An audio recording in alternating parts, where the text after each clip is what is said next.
Manalangin tayo.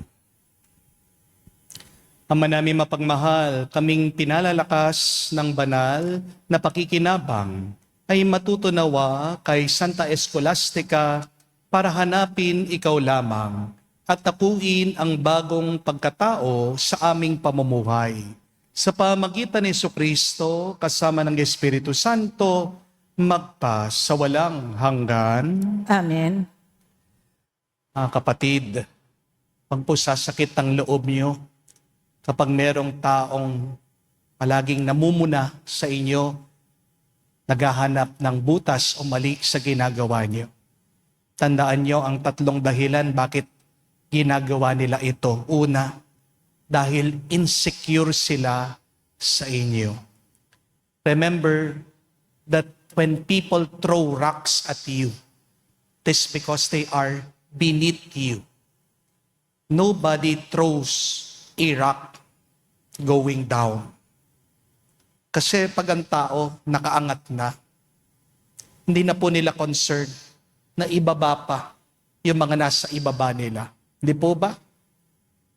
Pero pangalawa, pag ang tao nilalait ka, pinupuna yung maling ginagawa mo, nakakalimutan lang nila ang kanilang kasalanan. Baka nakalimutan nila na sila din ay hindi perpekto. Ang taong namumuna sa mali ng iba, gusto lang pagtakpan ang sarili niyang kasalanan. Amen?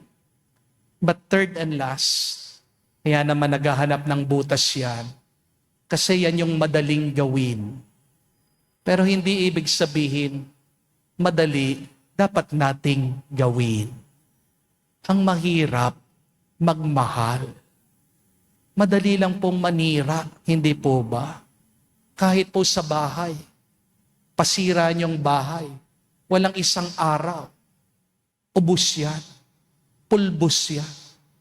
Pero kapag magpapagawa ka ng bahay, di ba, kahit na isang buwan, kulang pa. Mahirap nagmamahal, kaya naman konti lang ang nagmamahal. Pero hindi ibig sabihin mahirap gawin, hindi na dapat nating gawin. Gawin mo dahil yan ang kagustuhan ng Diyos. At pag ginagawa mo ang kagustuhan ng Diyos, pagpapalain ka niya ng sobra-sobra. Amen? Do not hate the person who find fault in you. Rather, pray for that person. Pagdasal mo ang taong yan, pagpalain ng Diyos, punuin ng grasya, iangat ng Diyos. Pray for the success of that person. Kaya naman naghahanap ng butas yan, hindi yan masaya. Amen? Kaya naghahanap ng mali yan, kasi miserable siya. Kapag masaya na siya, kapag payapa na siya, wala na siyang panahon para manira ng iba. Huwag kang maghihiganti. Dahil pag naghiganti ka, mas maraming masama pang babalik sa iyo.